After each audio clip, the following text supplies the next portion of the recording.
तर मंडळी, आज 1 ऑगस्टचा भाग खूप इंटरेस्टिंग आहे आणि आज आपण सायलीचं डोहाळे जेवण बघणार आहोत. हे एपिसोडमध्ये खूप मज्जाही येणार आहे. शेवटच्या याला थोडंसं त्यांनी आपल्याला घाबरून सोडलंय, पण तरीही आपण करणारच आहोत. प्रतिमा, तू सायलीला गेस करायला होती. आधी तू सांग बरं, पेढा की बर्फी? सायली आणि अर्जुन दोघेही खूप खुश असतात, आनंदी असतात. एक्साइटमेंट तर सांगायलाच नको मंडळी. पूर्ण आजीला विचारतो, कसं असतं ना, पेढा निघाला तर मुलगा आणि बर्फी निघाली तर मुलगी. आता कल्पना काकू त्याला समजावते, अरे मुलगा झाला काय मुलगी झाली काय, आम्ही खुशच असणार आहोत यार. त्यामुळे आता तू पटकन काढ बरं त्यावरची प्लेट. जो सायलीला सांगत असतो, सायली अगं बर्फी. इकडे प्रिया डोहाळे जेवण असतं, ती प्रियाने पण बर्फीच काढलेली राहते. बापरे मंडळी, तिथं रागाने वाटीच फेकते. बर्फी हातात घेऊन म्हणते, बर्फी तर बर्फी, शेवटी तर ती प्रियाचीच मुलगी असणार आहे ना. वंशाचा दिवा नसला तर काय झालं, वंशाची पंथी तर आहे. प्रिया सगळ्यांना म्हणत असते, ते जण तोंड गोड करून घ्या. प्रिया सुभेदाराचं वाळे जेवण आहे, लाजायचं नाही. घ्या घ्या. आणि आता गेली डब्यातली पेढा आणि बर्फी हातात घेऊन म्हणते, सायली अगं हे सगळं खाऊन ना मी हृष्टपुष्ट होणार आहे. म्हणजे कसं, तुझं स्वागत मला चांगलं करता येईल ना. ये लवकर ये, मी अगदी तुझी मनापासून वाट बघतीये. आता एकीकडे अस्मिता अर्जुन सायलीला गेम समजावत असते. या गेम मध्ये तुम्हाला दोघांना बी एकीकडे पाठ करून घ्यायचं आहे. आम्ही तुम्हाला प्रश्न विचारणार आहोत, त्याचं जर उत्तर अर्जुन असेल तर अर्जुनकडे बोट दाखवायचं आणि सायली असेल तर सायलीकडे. छान खेळ आहे मंडळी, खूप मज्जा येणार आहे. दोघांनीही चिटिंग नाही करायची आहे, एकमेकांची उत्तरं तर बघायचीच नाहीये. आता सगळ्यांना सांगत असतो, चला चला आपण सगळेजण मिळून प्रश्न विचारू. पूर्णाजी, आता तू पहिले सुरुवात कर. पहिला नंबर तुझा. आजीचा पहिला प्रश्न असा असतो, मंडळी मला सांगा, भांडण झाल्यानंतर पहिल्यांदा माफी कोण मागतं? तिचं बोट अर्जुनकडे असतं आणि अर्जुनही स्वतःकडे हे करतो. तर प्रतिमा काकू प्रश्न विचारते, खोलीत सगळ्यात जास्त पसारा कोण करतं? तेही उत्तर अर्जुनच असते. आता कल्पना काकूचा प्रश्न राहतो, बाहेर जाताना तयार व्हायला जास्त वेळ कोण घेतं? तर तिसऱ्याचं पण उत्तर मंडळी अर्जुनच असतं. चैतन्याचा प्रश्न बघा किती मस्तीखोर आहे. काठीच्या नावाखाली इंग्रजी कोण बोलतं? आता याचं उत्तर तर सगळ्यांनाच माहित आहे मंडळी, आपल्याला अर्जुनच. प्रताप काकाचा प्रश्न राहतो, मंडळी या घरात सगळ्यात जास्त राज्य कोणाचं चालतं? आता सगळेजण बोट तिकडे करतात आणि सायलीचंच असतं. सायली किती छान गोड लाजते. आता मंडळी श्वेताचा प्रश्न राहतो, सगळ्यात जास्त आणि आधी कोण रागावतं? मात्र याचं उत्तर सायलीकडे येतं. तितक्यात श्वेताला आता मेसेज येतो. कुणाचा नाही मंडळी, सचिनचा येतो. मेसेजमध्ये असं लिहिलेलं राहतं की मानसी आणि तिच्या बरोबरच्या मुलींना उचललंय, आता फक्त गंमत बघत राहा. तर आता श्वेता खुश होते. आता पूर्णा आजी सायलीला प्रश्न विचारते, अगं सायली, आश्रमातून सगळेजण कधी येणार आहेत? तुझी ओटी भरायला हवी ना. ना, निघालीच असतील पण ते येतच असतील हो. पण आता त्याचा फोन काढतो, अगं सायली फोन करून विचार ना त्यांना. सायली आता कुसुमला फोन लावते, अगं कुसुमताई कुठे आहात तुम्ही? अगं सगळेजण वाट बघतायत तुमची, माझी ओटी भरायची आहे ना. पूर्ण आजी पण विचारतीये कधी येणार म्हणून. कुसुम दुसरं कारण सांगते, ते बंदळे. काय झालं, काकाचं बीपी थोडं वाढलंय, दिलीये त्यांना, आम्ही येऊच थोड्या वेळात. सायलीची काळजी वाढते, अरे बाप रे, मी अश्विन भाऊजीला पाठवू का का तू बघतीस दुसरा डॉक्टर? तू अगं एक काम कर, तू तुझा ओटीचा कार्यक्रम करून घे, काय वाट बघू नको, आम्ही येतोच. तर आता सायली नाराज होते, तुमच्याशिवाय कसं करणार? तुमच्या तिकडे जर तर मधुभाऊ नाराज होतील. कुसुमताई तिला समजावते. कुठे सायली तयार होते, बरं ठीक आहे तुम्ही लवकर या. सायली आता पूर्ण आजीला सांगते, आजी अहो ते निघतीलच थोड्या वेळात, ते म्हणाले की तुम्ही ओटीचा कार्यक्रम उरकून घ्या म्हणून. तर प्रतिमा काकूचा नंबर राहतो. प्रतिमा काकू आता सायलीची ओटी भरतात. हा नंबर कल्पना काकू आणि नंतर अस्मिताचा. आजी तर मंडळी श्वेतालाही ओटी भरायचं सांगतात. श्वेता पुढे येते आणि ओटी भरते. बघा किती छान बोलते आता. किती गोड दिसतेस सायलीताई तू. त्याचं तर डोहाळे जेवण संपलंच नाही मंडळी. तर वाटलं संपलंच काय की. सगळ्या बायांना जमा करते, गोळा करते. त्यातली एक बाई विचारते प्रियाला, अगं आम्ही तुला ओवाळलं, फी काढली, पण आता काय राहिलंय? ती आता म्हणते, अहो तुम्ही मला विचारलंच नाही की तुम्हाला कशाचे डोहाळे लागले म्हणून. बरं बाई आम्ही विचारतो. त्यातली एक बाई विचारते आता, तुला कशाचे डोहाळे लागले ग? आता प्रियाचं उत्तर असतं, मी तर वाट बघतेय सायलीची येण्याची. तर आता याचे डोहाळे लागलेत. माझ्यापासून सगळं हिरावून घेतलं. माझी माणसं, माझा नवरा. माणसं माझ्यावर खूप प्रेम करायची. ती अर्जुनला जेलमध्ये बघायचे डोहाळे लागलेत मला. ती जितकी दिसतीये ना तितकी बिलकुलच साधी भोळी नाहीये. तिला बघवलं नसेल म्हणून तिने सगळं केलं आणि म्हणून तिने त्यांना माझ्या विरोधात भडकवलं. कारण तिला माहित होतं की माझ्या पोटात तर सुभेदाराचं वारस वाढतंय. सुभेदाराची सगळी प्रॉपर्टी तिच्याच मुलाला मिळावी असं तिचा हट्ट आहे. तिने मला या नरकात ढकललं. हे सगळं ऐकून तर तिथल्या बायांना प्रियाची लई कीव येते. त्यातली एक बाई म्हणते, हो का? बापरे, हे सगळं तर आम्हाला काहीच माहित नव्हतं. नसतं मी म्हणत असते ना, माझ्या मुलाला सगळी प्रॉपर्टी मिळायला हवी. पैशाचा मोह नाहीये, पण माझ्या मुलाला त्याचा अधिकार नको का मिळायला? तिने जर त्याच्यापासून हे सगळे अधिकार जर हिरावून घेतले तर असं कसं होऊ देऊ मी? तू काहीही काळजी करू नकोस, आम्ही सगळेजण तुझ्या पाठीशी आहोत. आता हे ऐकून प्रियाचा चेहरा उजळतो. मला तुमच्या सगळ्याकडून एक डोहाळे जेवणाचं गिफ्ट हवंय. त्यातली एक बाई विचारते, गिफ्ट? कसलं गिफ्ट? आता प्रिया तिथं प्लॅन सांगते. इथे आल्यावर तिला एक एक क्षण कठीण गेला पाहिजे. इतका छळ व्हायला हवा असं वाटेल मरणच बरं. रिक्वेस्टचा चेहरा दाखवते ती. आणि यासाठी मला तुमची सगळ्यांची मदत लागेल. कराल ना माझी मदत? द्याल ना मला हे गिफ्ट? एकमेकीकडे बघतात. तर ठीक आहे, आम्ही सगळे तुला मदत करू. माहित होतं तुम्ही सगळेजण माझीच माणसं आहात. तुम्ही मला नक्कीच मदत करणार. शेवटी कुटुंब कुटुंब आपण म्हणतो ना, ते काय असतं? हेच तर असतं, एकमेकांना मदत करणं. तिथली हवालदार बाई प्रियाला साईडला बोलवते. म्हणते, प्रिया, सचिनचा फोन आला होता आणि त्याने सांगितलंय की तुझा प्लॅन सक्सेस झालाय म्हणून. मी कोणत्या प्रॉब्लेम मध्ये तर अडकणार नाही ना? गप्प राहायला पैसे मिळतायत ना, मग शांत राहा ना. आश्रमात मधुभाऊंची काळजी वाढलेली राहते मंडळी. ती नेमकं म्हणाली होती ना तुला की 10 मिनिटानं पोहोचेल म्हणून. ताई मला फोन लावते. माफ करा, मी तुम्हाला परत फोन लावते. पण मला सांगा, मुली तुमच्या बरोबरच आहे का आता?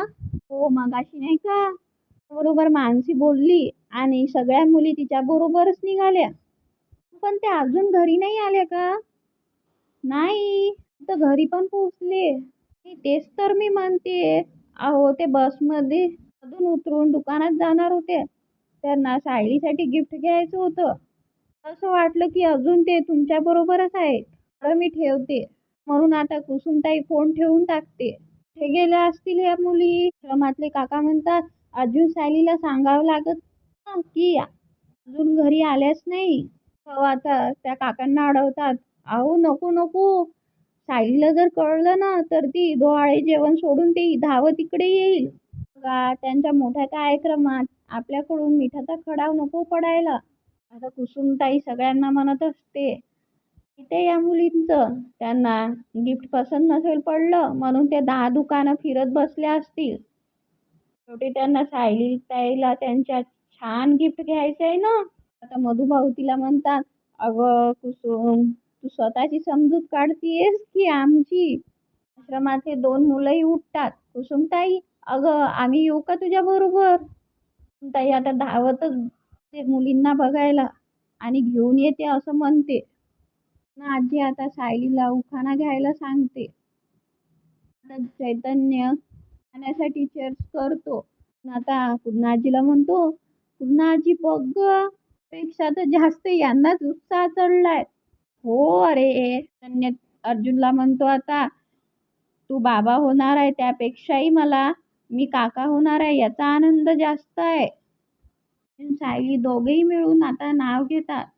अर्जुन उठून म्हणतो, "मगाशी तुम्ही सगळ्यांनी आम्हाला सरप्राईज दिलं. आता आमची बारी. आता आम्ही प्रश्न विचारणार आहोत की तुम्हाला सेम उत्तर द्यायची आहेत बोट दाखवून. पहिला प्रश्न आहे, बाळाचे सगळ्यात जास्त लाड कोण करणार? यावर आता सगळ्यांचं बोट प्रताप काकाकडेच जातं. हो, लाड मीच करणार. अरे, दुधावरची साय आहे ती. माझ्या नातवंडाचे लाड तर मी करणारच ना. अर्जुनचा दुसरा प्रश्न राहतो, त्याला सगळ्यात चांगले संस्कार कोण देणार? यावर आता सगळ्यांचं बोट तर पूर्ण आजीकडेच जातं. तिसरा प्रश्न राहतो अर्जुनचा, बाळाला वेडेवाकडे करणारं कोण शिकवणार? त्यावर आता सगळ्यांचं बोट चैतन्यकडे जातं. आता सगळ्यांना प्रश्न विचारत राहतो. तर आता सायलीचं लक्ष मध्ये असतं. सायली आता वाढलेली राहते. तुमचं लक्ष आता सायलीकडे जातं.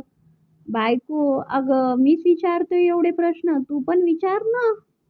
आता 1 मिनिट म्हणून आता साईडला होते. श्वेता तिच्या मागेच राहते. ती आता साईडला जाऊन मधुभाऊला फोन लावते. मधुभाऊ, तुम्ही निघालात का? तर आता मधुभाऊ सांगतात की ते पाऊस सुरू आहे, तो थांबला की आम्ही निघू.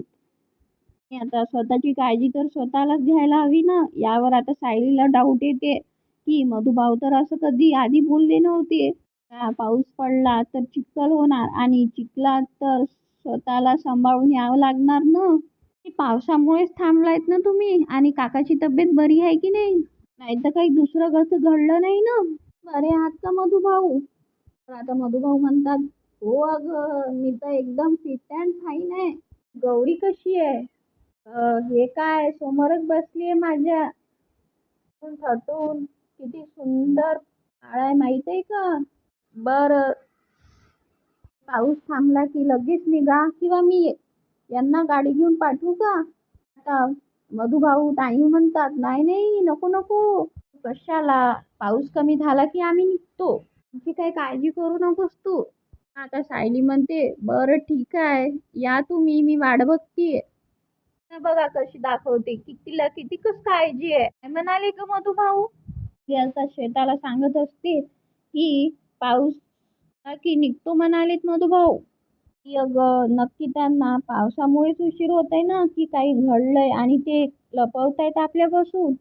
तर आता सायली हसून म्हणते, नाही अगं तसं काही नाही, पाऊस थांबला की निघतील ते. सायलीचा नाराज झालेला चेहरा पाहून सगळेजण सायलीकडे बघतात आणि पूर्ण आजी तिला विचारते, अगं काय झालं?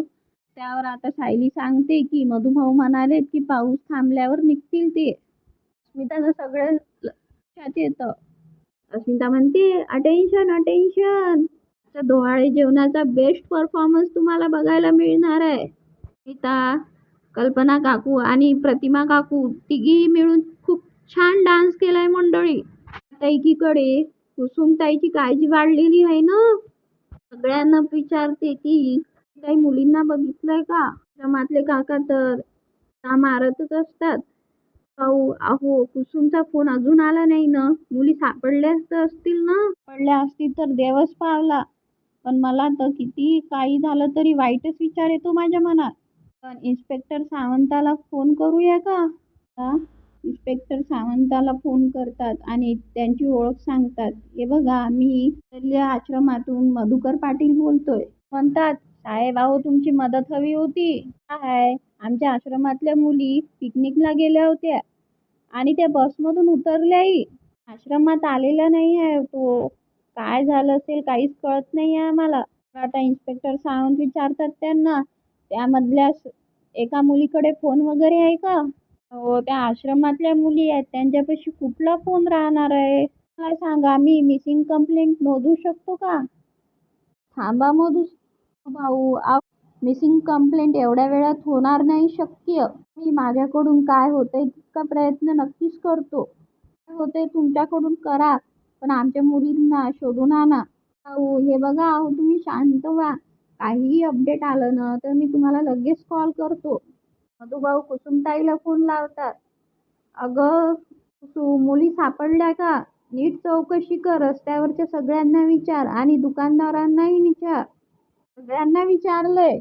मला ना काही कळतच नाहीये. काय झालं असेल हो? आता सगळ्यांपुढे काळजी व्यक्त करते तिची. की ताई अगं मला ना खूपच भीती वाटत आहे. मला असं वाटतंय की काहीतरी घडलंय आणि मधुभाऊ आपल्यापासून लपवतोय. तर अस्मिता, ते म्हणजे तुला असं म्हणायचंय का आश्रमात काहीतरी प्रॉब्लेम झालाय म्हणून ते येत नाहीये तिथे? यावर आता श्वेता म्हणते, सायलीताईला पण तर तेच वाटतंय. हो ना सायलीताई? आपल्याला इथे टेन्शन नको म्हणून त्यांनी काहीच सांगितलं नसेल. आता अर्जुनलाच विचारते सायली. अहो खरंच असंच झालं असेल का? आताच आता चैतन्याचा फोन वाजतो. चैतन्याला इन्स्पेक्टर सावंताचा फोन आलेला राहतो. ती परत फोन लावते. हो एवढ्या वेळ तर ताई आणि मधुभाऊ फोन तरी उचलत होते. आता तर फोन पण उचलत नाहीये. झालं असेल नक्की तिथे. जाऊन बघूयात का?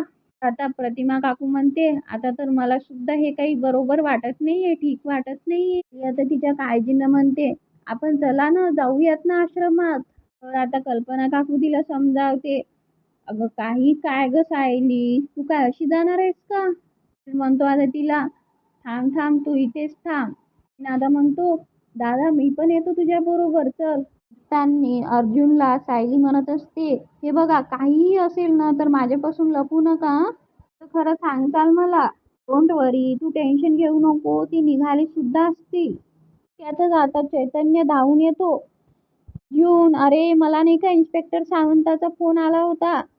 खूप मोठा प्रॉब्लेम झालाय. इन्स्पेक्टर सावंताला मधुभाऊ आणि काकांचा फोन आला होता म्हणते. ट्रिपसाठी गेले होते आणि परत काही आल्याच नाही. ते मंडळी की नेमकं प्रॉब्लेम काय घडलाय.